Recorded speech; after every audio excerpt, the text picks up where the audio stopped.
Recording is now in progress. And Jean, I also made you a co-host so you can probably track if we have anybody join the waiting room. Jean and Zach, feel free to keep an eye out if we have folks in the waiting room today. So with that, let's hop into things a little bit tonight. Our agenda, we're going to start off talking about what exactly is a housing production plan and what is the process and what is the point of the document. Then talk about the process that we went through. Then we'll review the plan's contents and what each section is. After that, I'm going to dive into a bit of a chapter by chapter summary of the plan itself.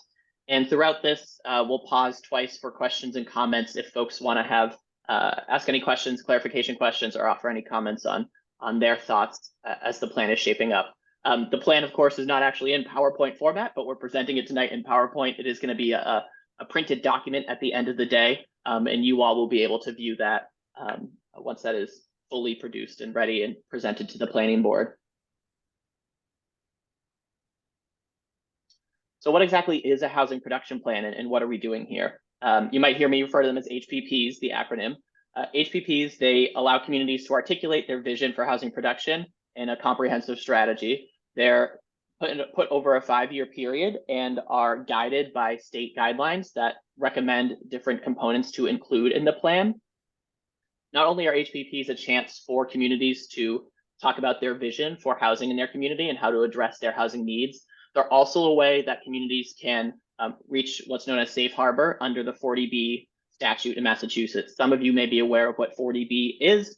That's essentially a state statute that requires all cities and towns to have 10% of their housing stock be set aside as affordable. If communities are below that 10% threshold, then a developer can come in and build housing overriding certain local zoning requirements. So if you have a documented HPP that is approved by the state, and if you are making progress towards your development goals in that HPP, then a community can have some protection from 40B developments if they have not yet reached that 10% threshold. So number one, it really is a tool for your vision for how your community wants to create the housing it needs over the next few years. And number two, it is a tool that you can use to help control development in a manner that the town most wants going forward. So what exactly is the housing production plan process? And so as I mentioned, this is a 5-year plan. The reason why we have started them now is because the last time these were produced were in 2018, and so they were expiring throughout 2023. This update began roughly around January of last year. NVPC, in partnership with the Planning Department, the Housing Authority, the Housing Trust, and the Planning Board have all been looking at this and working on creating the data analysis that's important to then craft some strategies for the community. In addition to working with those relevant boards and town staff, there have also been 2 public engagement meetings throughout this work. So there was a virtual meeting back in September of 2023, and then there was an in-person meeting in December 23. So 2 opportunities prior to tonight for full public feedback. I will say in addition to that, we've also been to public-facing meetings with the Planning Board and Affordable Housing Trust throughout this process. Those 2 meetings listed there were just specifically for full public engagement outside of a typical board meeting. So as we've been working through this process and crafting the plan, let's talk a little bit about what the plan actually includes. Going forward in this presentation, I'm going to break down each individual chapter, but just to give you an idea of what the plan looks like, the first chapter is really an overview of what the community looks like, a summary about North Andover as it exists today, and a brief summary of the actual findings of the plan. The second chapter dives into the demographics of the town and some different population and resident profiles using census data. The third chapter digs into the local housing conditions, again, mostly using census data, but also using some other data sources throughout the plan. After looking at the data and how the housing conditions exist in the community, we dive a little bit into some considerations for housing development. So what are the things that when development is occurring in North Andover, we want to make sure that we're considering to make sure we have thoughtful development. And then the fifth and final chapter is really the key to this whole thing, those housing production strategies. So given everything that we've talked about and reviewed in the first 4 chapters of the plan, what are a few key strategies that the town could use over the next 5 years to help achieve its goals and help address any of the challenges that may have been seen in the earlier chapters? So like I said, we're going to take this chapter by chapter. After the first couple, I'm going to pause for questions. We're going to dive into a lot of data, and so I'm happy to entertain questions about the data itself. And then after that, we'll move into some of those zoning considerations and recommendations, and we'll pause for questions again after that. So chapter 1 is really just a community overview and a summary of the findings. I'm not going to spend more than one slide on this because it's really just an introduction to the plan. I just wanted to mention up front that that is the first chapter in the plan. So it includes an intro to North Andover, the process that we went through to produce the housing production plan, and it pulls out some key statistics that are important to keep in mind when considering housing development in town. And so those key statistics we're going to talk about tonight in a bit more detail as we dive into each individual chapter. So chapter 2, let's take a look at the demographic profile and some household trends. This is going to get into some data. I could spend an hour and a half talking to you all about census data, but I know that that will only put many folks to sleep. So we tried to pull out some of the key data points. There is more in the plan than what we're going to present tonight, but we kind of wanted to take away some major trends that we're seeing in North Andover that are important to consider with housing. So first, right off the bat, looking at North Andover's housing projection, or sorry, population trends and projections. So you can see right towards the middle here, the census 2020, North Andover's population at the 2020 census was almost 31,000 at 30,900 residents. This then projects out, given current birth, death, and migration rates, what is expected for population growth in town. You can see that it is expected to grow modestly over the next 10, 20 years, and then it's expected to level off after 2040. This is roughly in line with what we see with a lot of our communities in the Merrimack Valley region. We see a growing population, but over time we see that that growth starting to stagnate a bit. And so thinking about, as we craft housing goals, what does that mean for a community if you see your population going up, but maybe eventually plateauing? How can we anticipate the needs of maybe a stagnating population? And also, if we want continued economic growth, how do we ensure that there is manageable growth in the population? We're not saying that we need to explode in numbers tomorrow, but we certainly want a growing community, because a growing community is a healthy community. And so thinking about the factors that might be causing that growth to stagnate, and that's going to play a role later on in the plan as we think about options for housing for folks in the future. The other key population trend that we look at are age distribution projections. So this looks at what percentage of your population is made up of various age cohorts. And so all the way on the left on this chart, you can see the census from 2020. All the way on the right is a projection into 2050. And each of those individual age cohorts have an individual line here. The biggest takeaway that we have with this is this blue line, which starts at the bottom back in 2010 and increases to the top of the makeup of age distribution later in 2050. So that's the 65 plus population. So we're seeing effectively over a 30 to 40 year period, that 65 plus population dramatically increase in its proportion as it is relative to the entire population. So in North Andover, and this is seen also again across the region, we have an aging population. So we want to consider what types of housing needs an aging population would need in order to have accessible and affordable housing. And that's a big factor in our considerations when putting together a housing production plan. At the same time that 65 plus population is increasing, you'll also notice that your younger population and younger age cohorts are going down as a percentage of their overall makeup of the population in town. This can have its own considerations and concerns as well. So thinking about, is there availability of housing for families? Is there availability of housing for young adults in the community? And why is that going down? And what are the implications for a decrease in that population for the town's overall vitality, economics, school system, that sort of thing? And how can we, make sure that we are either mitigating trends that we don't want to see or accommodating trends that we know are going to happen? These are projections. And so this is if everything stayed the same today, if patterns continue, this is what is projected to happen. Of course, if North Andover's conditions change, economic conditions or housing conditions, we could see these projections fluctuate. And so we want to figure out how do we get these trends in the right direction for the best growth possible for North Andover.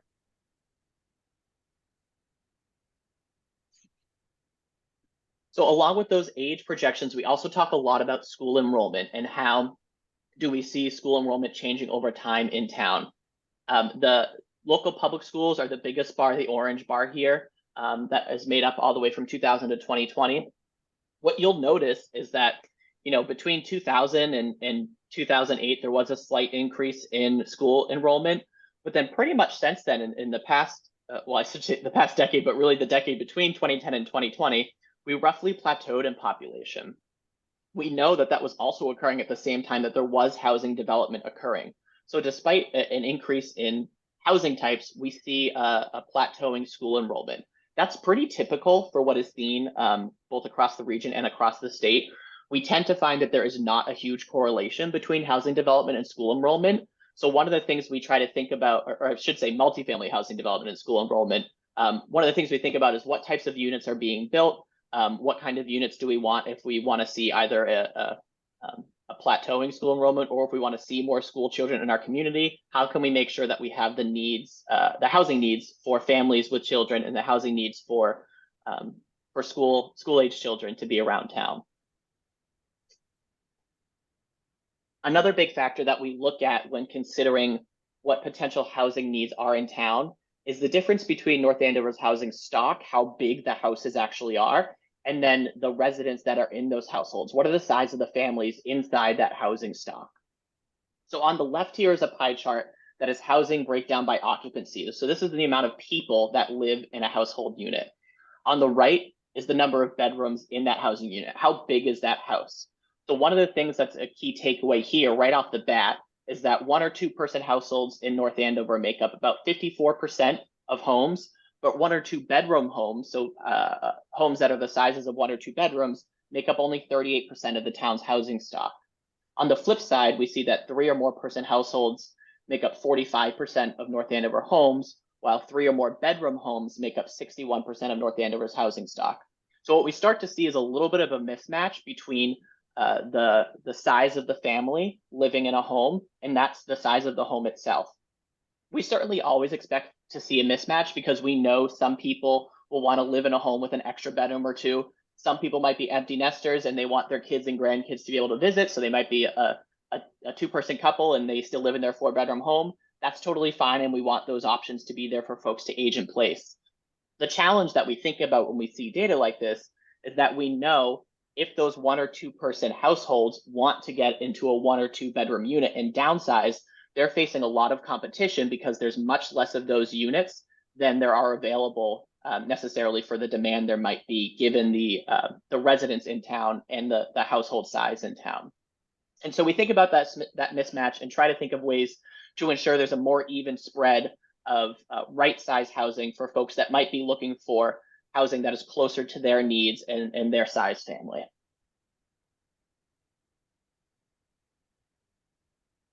So now we're going to look at a little bit of housing condition data building off of that. After we go through these 6 or so slides, I'm going to pause for questions about the data as a whole. So if you're having questions pop up, feel free to type them in the chat and we'll get to them. Or at the end of this section, we'll do some hand raising and folks can feel free to speak up if you have questions. So the housing permit data, what exactly has North Andover been permitting over the past 20 or so years, and how has that development been occurring in town? You'll see consistently throughout all of the years, there's at least some single family housing permitting happening. And then the other biggest bar that we'll see that spikes in a few years over the past 20 plus years is that 5 or more unit development size. So that is those larger multifamily developments. And there are a few key years. I'm sure folks that are from town or have been in town for a while, you probably could figure out which developments are causing those spikes on those given years. It's important to note this is housing permit data. It's not necessarily when a building is making its way through the permitting process. So it's not until you finally get your building permit that you get put on this database. But you can see that North Andover has been doing a good job of producing multifamily housing in town relative to other communities that we see in this region, where there has been some pretty good housing growth of types of multifamily. At the same time, there's been consistent single family development. And so when we see that pattern, we see that there is, a good amount of housing being built. One of the things we consider is there anything missing in these types of housing units being permitted? Those maybe the green bar, like the 2 family, or the blue area, the 3 and 4 family, those smaller duplexes or smaller housing types that might be more accessible either for a young couple, a young family, or for folks downsizing. things like that we consider when we look at this. But certainly, the big takeaway here is that North Andover is producing units, and that's been a relative good thing over the past 20 plus years in town. Oh, apologies, I just skipped a bunch here. Alrighty. So then the next thing that we consider with the household makeup is really, can folks afford to live in the housing that they have right now? This chart talks about cost burden. Cost burden is a federally defined definition. And when a household is cost burdened, it means that they pay more than 30% of their gross income towards housing. So this is pre-tax income. And if you're paying more than 30% of that income towards housing, then you're considered cost burden. Severely cost burden means a household pays more than 50% of that gross income towards housing. As you can see in North Andover, about half of all renters are cost burdened. So half of folks renting in town are paying more for their housing than they can actually afford. Owners in North Andover are not immune to cost burdenship either, where we see 1 in 4 homeowners are actually cost burdened. Overall in town, 1 in 3 households are cost burdened. So what we start to think about here is, what does that mean both for affordability? Is there enough affordable housing around town? But what does that mean overall for the town's economy? If you're paying a third or half of your income towards your housing costs, you then don't have disposable income likely to spend at your local restaurants, shops, etc. So that effect of paying too much for housing and not being able to pay enough maybe into the local economy, it has ripple effects throughout town. And so we try to think, how can we mitigate that as we're thinking about housing production and produce the type of housing that those folks that are cost burdened actually need. I will say about this, North Andover is not alone in these statistics. It's pretty typical across at least the Merrimack Valley region to see half of renters cost burdened. And that really just speaks to the overall overwhelming need for affordable housing options that we have across the Merrimack Valley and across the state right now. But certainly, as we think about North Andover's plan, how can we address residents here and what they need right now? The next thing in terms of affordability that we consider is what's called the affordability gap. And so the affordability gap refers to the gap that exists between what is the current cost of a home in town, but then also what can the median income household afford for a home. And so there's usually a difference there. In North Andover, that's certainly the case. So the median household income in North Andover at recent census data was $118,000. With that income, if you factor in a 20% down payment and current interest rates and costs for taxes and insurance, we get roughly that that income household could afford about a $440,000 home. However, in North Andover, the 2023 median home sale price was $648,000. So we see roughly a $200,000 affordability gap in town. So our median household income in North Andover cannot afford a median priced home in North Andover. So going back to thinking about our strategies, how can we make homeownership more accessible for your average resident in town? And how can we make sure that they are able to get into the housing that they need so that their housing costs are not higher, and back to that cost burden shift that we talked about in the previous slide. Again, North Andover is not alone in this. We see an affordability gap across most of our communities. It's not unique to town, but there certainly is a varying affordability gap depending on which community that you're in the Merrimack Valley and across the state. The next few slides, I'm going to hand it over to Jean to speak to a bit, because although these data points aren't specifically in the housing production plan, North Andover recently did a community needs assessment for seniors, where there was a survey about what seniors were looking for in town and what their needs were. And a lot of it was about housing. And because of that growing senior population we mentioned earlier, we wanted to take time to highlight some of the senior needs. So Jean, I'm going to hand it over to you to speak to a few of these points about what that survey and housing needs assessment demonstrated. Thanks, Ian. As Ian said, that we recently had a needs assessment commissioned by the Senior Center to identify and plan for the needs and interest of the North Andover residents. Oh, Jean, sorry, I think it got muted. Okay. There you go. Yep. Okay. So as seen in the slide, survey respondents were asked, how important is it to you to remain living in North Andover as you get older? 69% of the residents 80 and older And 58% of the residents between 70 and 79 indicated that it was very important to them to continue to live in North Andover as they age. This is compared to only 44% of the residents 60 to 69 who said they would like to continue to live in North Andover.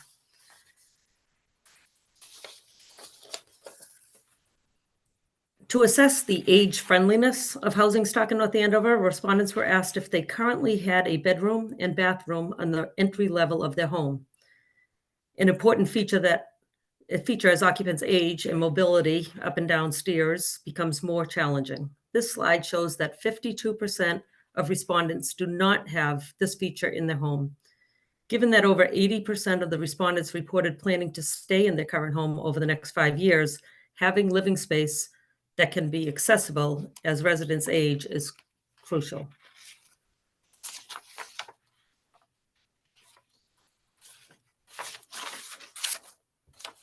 I think you skipped a slide. Ian, can you go back? Okay, so on the left-hand side of the slide here, the next question was centered around home maintenance needs. Maintaining home requires resources, including people who can make repairs and finances to pay for these repairs.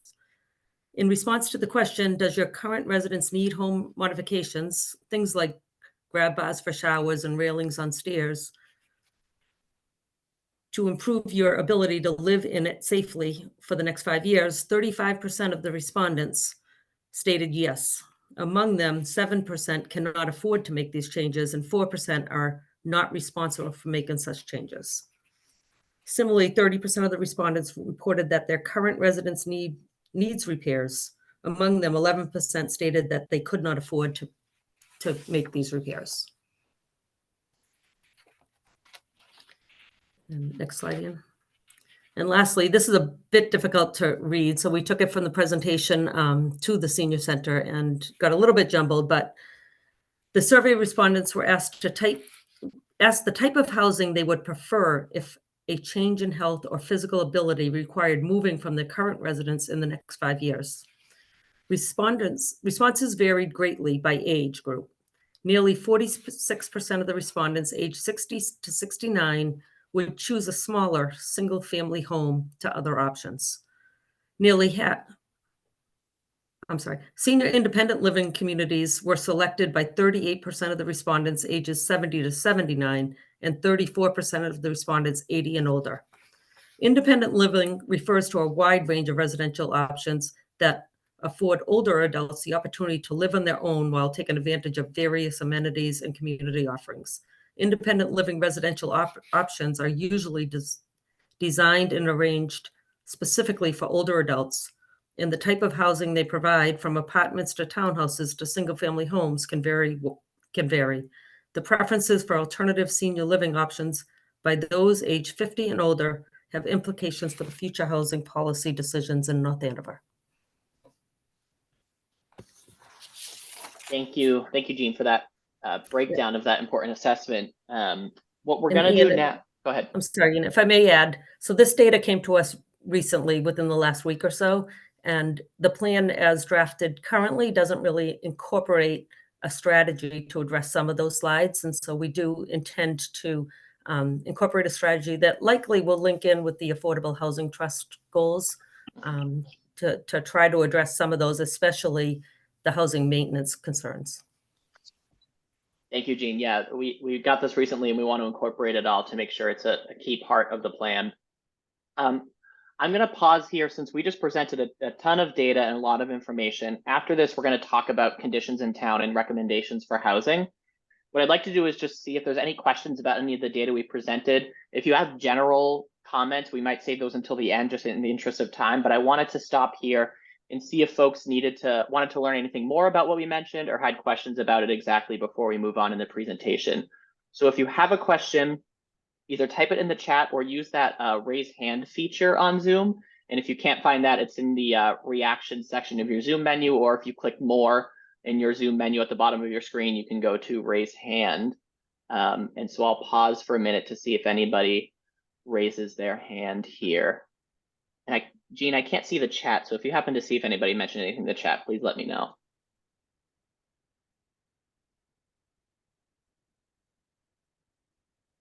All righty. I don't see any hands, so Did anybody not find the raise hand button and just wants to unmute and ask a question before we move on? I'll give one last chance here. Feel free to unmute if you want to ask a question.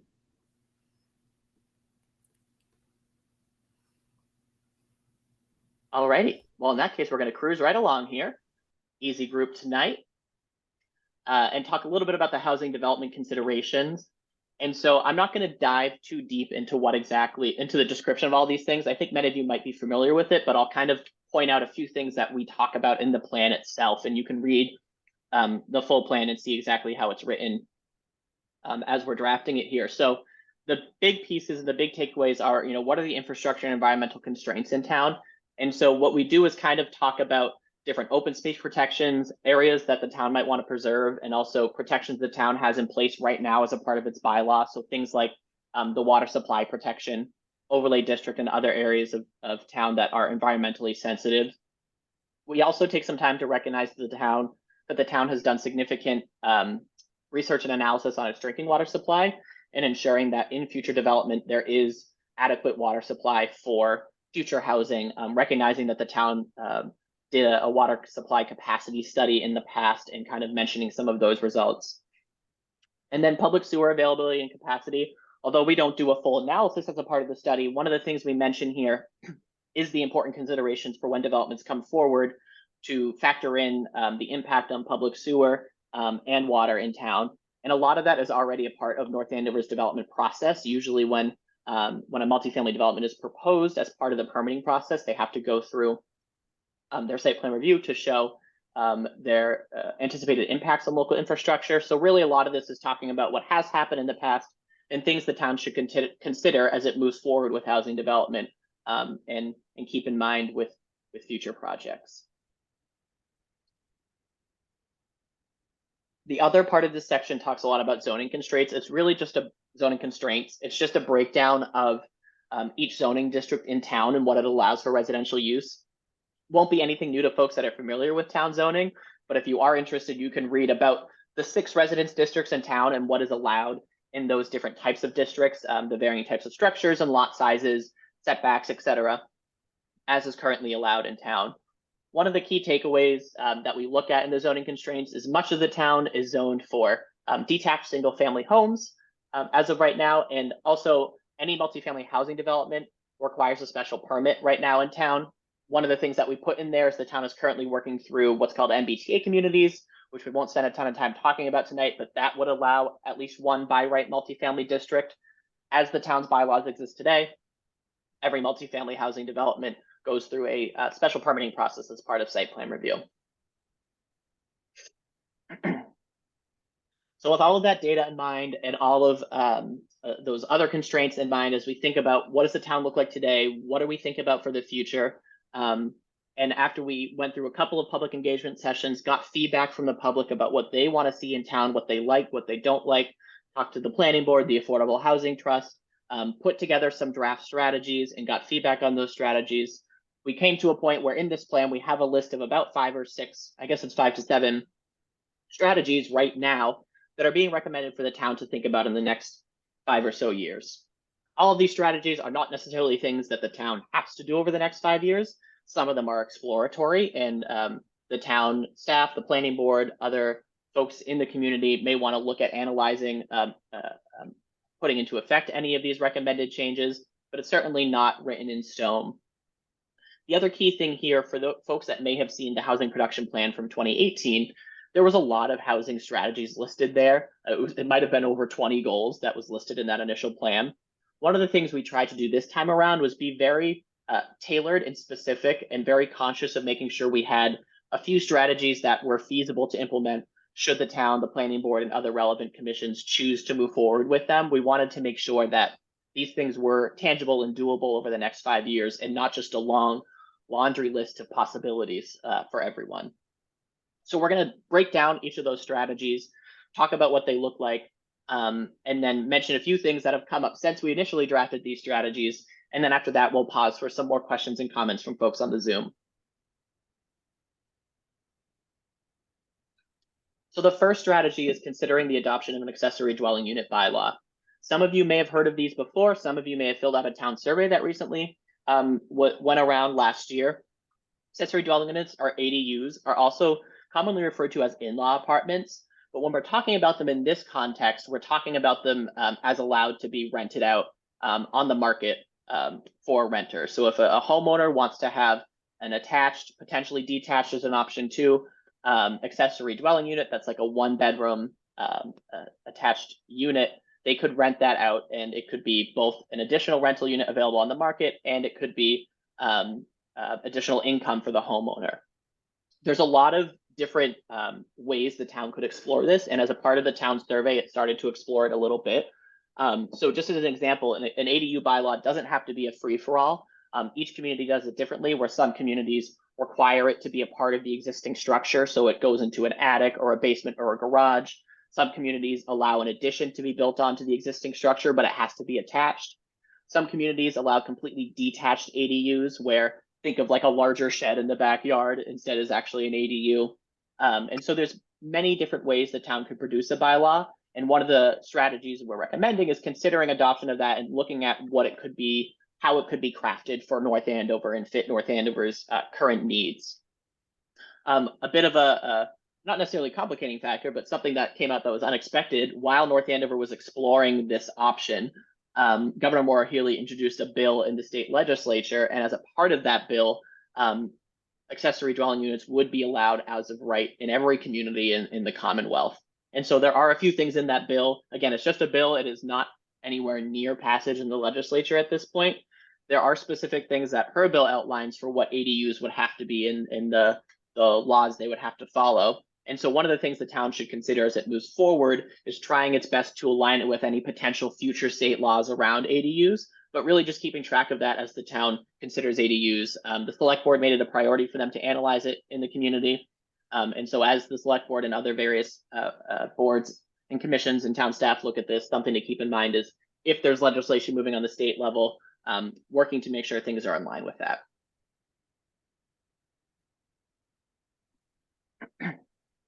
The second strategy that we looked at was ways to expand opportunities for village center or downtown zoning and considering rezoning of the downtown. And so the town began this work back in 2022, really just to analyze options for rezoning the downtown area. And part of that rezoning includes possible changes to residential uses. And so this is really an opportunity for the town to look at the downtown area and see how housing can best fit and best enhance the experience downtown. So one of the things we're recommending here is the town to continue to investigate best ways to use the zoning as a way to create a mixed use downtown, create a variety of options. As the town's been looking at this and will continue to explore it, some key points of it that may be helpful are the ability to provide additional density in downtown, so additional housing units. This naturally puts more people living within what are potential shops or restaurants of downtown, and really a key part of making an economic and vibrant center of a community is making sure people are living there. So how could we use potential downtown rezoning as a way to encourage a more mixed use downtown and a more full day downtown where folks are doing things at night, in the morning, and in the day.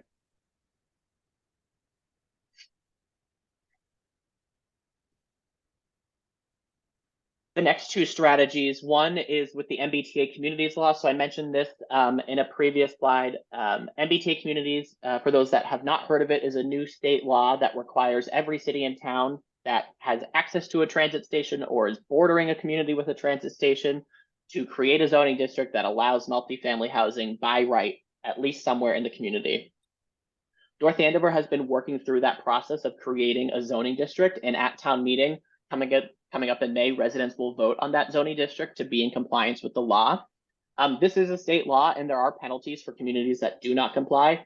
Outside of potential lawsuits from the state and from the Attorney General, there are several grant programs that the town pretty continually applies for and receives that the town would no longer be eligible for. Things like major infrastructure projects or major building and capital plans and capital projects are things to be concerned about that the town could lose access to if it's not in compliance with this law. So that's one of the recommendations, because it is a housing related law, it is a state law. We're trying to make sure that the town reaches compliance, and it has so far been taking the steps there. The next strategy centers around starter homes and or homes to downsize in that are quote unquote right size. So this goes back to some of our comments earlier about making sure there's appropriate housing stock for the household size we have in North Andover.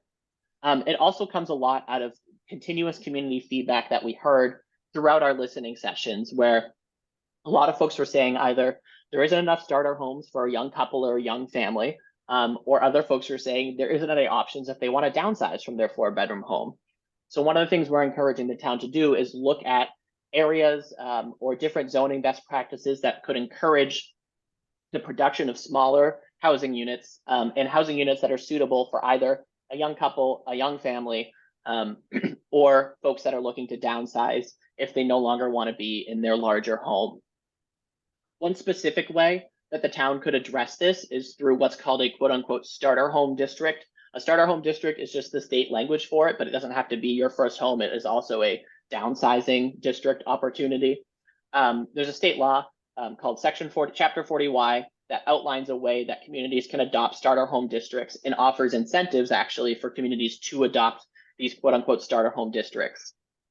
Under a zoning bylaw in these districts, you would restrict the actual household size that a developer could build. So they may not be able to come in and build a very large, over $1 million home. You also restrict the lot size. So it couldn't be a 2-acre lot, but making sure they're smaller lot sizes, which can lead to smaller homes and more affordable homes. And a couple other things as a part of it that the town could follow to make sure that we are best incentivizing development of these right-sized homes. We're really referring to them as. So this was a state law that was passed recently that authorized communities to choose to adopt these types of zoning districts, and the state's Executive Office of Housing is currently drafting detailed regulations to articulate exactly how communities can adopt these districts if they choose to, and the certain regulations they'd have to follow. So once those regulations are released by the State Office of Housing or Executive Office of Housing, we'd recommend the town look into that and explore the feasibility of adopting a starter home district in North Andover. The next few strategies here, strategy 5, ongoing community education. And when I say ongoing community education, one of the things we refer to is really two-way education, both educating residents and maybe planning board or other board members about whatever the housing needs are or housing gaps in town, but also residents' opportunities to educate the town on what they want to see in the community. And so conducting ongoing community education for both residents and the town alike to understand what is needed, and really for residents and members of citizen boards and commissions to understand what housing best practices are, what are ways to approach it, what are ways to mitigate concerns folks might have about housing. This was a strategy that was identified in the past housing production plan, and there was some progress made over the past few years where the town has done housing outreach initiatives. There still remains a desire to continue community education on this. We heard from folks at our community engagement sessions during this plan that we have all this information and we're dumping all of this data and information on them, and they wanted more opportunities to learn about housing needs. So finding ways to make sure we can continue that conversation in town. The next strategy is something North Andover is already doing, but we'll have to continue to do, which is called Housing Choice Community Designation. This is a designation that is offered by the state for cities and towns that are producing a certain amount of housing over a few-year period. The town has twice received designation as a quote unquote housing choice community. And what that does is it opens up the town to exclusive grant programs that other communities do not have access to. And it also gives the town preferential treatment when applying for competitive statewide grant programs. So when you're applying for a state grant to fix something in town, you can check that box that says you're a housing choice community, and it gives the town more points. That designation has to be reapplied for every few years. Currently, the town is on a cycle where its designation will expire in 2025. And so we would be encouraging the town to retain this designation and ensure it has access to the state funds that are allowed to communities under this designation. Strategy 7 about regional collaborations. This is really to make sure that the town is talking to its neighbors and talking to its communities across the region here. We know that our housing challenges do not exist in a vacuum. North Andover can't solve the problem on its own that we see with housing, nor should it be solving the problem on its own. And so there are opportunities both regionally and locally with just the abutting neighboring communities to talk about housing needs and address it as a region and as a state, and making sure that there's continued dialogue so that there is that cross collaboration across communities. And then the last bullet I have in here is really just saying that these are the draft strategies as we have them today. A week or two ago, we met with the Affordable Housing Trust to go through these and give them a similar presentation. And they gave plenty of great feedback on a couple of other tweaks or changes they'd want to see to the strategies that we're going to work our way in. One of those strategies is what Jean was mentioning earlier, where we want to see something where we can work with the Affordable Housing Trust to address housing needs of seniors and finding and identifying ways to help seniors either stay in their home and age in their home or just age in their community and have options elsewhere. So that, along with a couple other things that they recommended, we're kind of working through to make sure it's included in this plan. We'll also be going forward to the planning board and getting their feedback if they want to see changes here. Before I pause after this, Jean, do you want to add anything on the feedback we received to date on these strategies? No, I think you've covered it, Ian. Okay. So that concludes this section of the presentation. What I'd like to do now is open it up for questions and comments, whether it's questions about the strategies you mentioned, anything we mentioned previously, if something popped up that you're wondering about with the data, or feedback on how this is being laid out so far. If you think anything is glaring that's missing here, if you really like something we mentioned, we'd love to hear that too. As a part of the final chapter of the plan, we also recommend really an action plan for implementing some of those strategies and potential timelines, potential funding sources. Again, it doesn't all have to be done, but it's things that, if the town wanted to do strategy 2, could that be done in year 2, and where could we get funding to do that? So if folks have things that they really like, it's great to hear that too, so we know how to prioritize those different strategies. I'm going to stop talking here because you all have been so patient listening to me talk for the past 45 minutes or so. And again, I'm going to leave the opportunity for folks to use that raise hand feature in Zoom. Let us know if you have a question, and we will be happy to listen to your thoughts. I will pause there.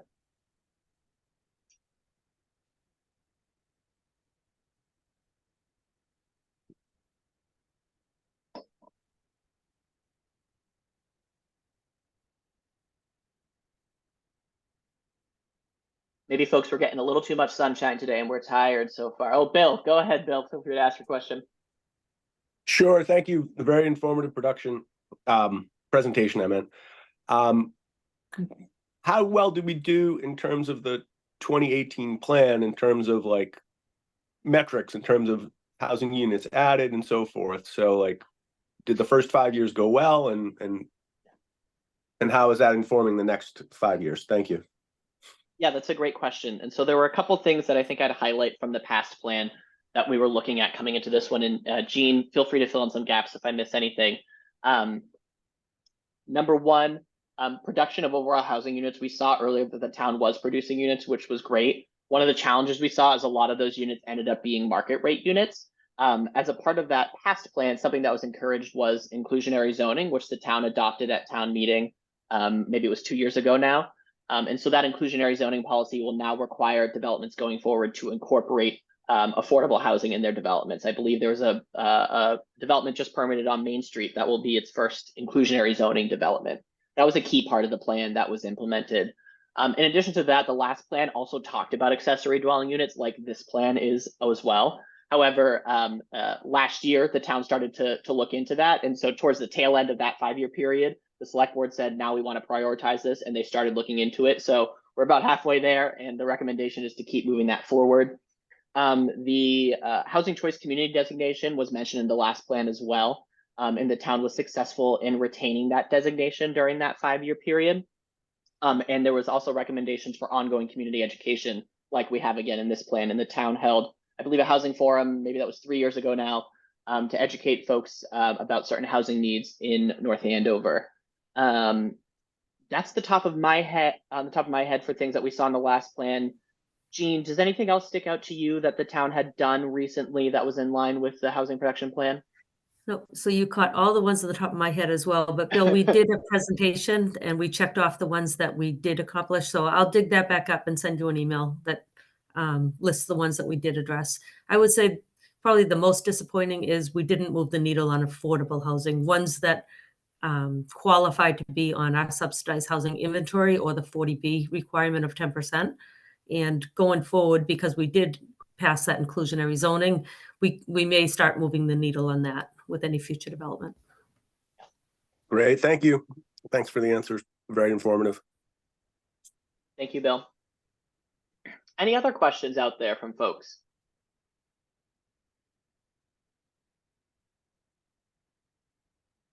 And I'll leave the opportunity, if you can't find your raise hand feature, feel free to unmute and speak up if you want to. We can do popcorn style.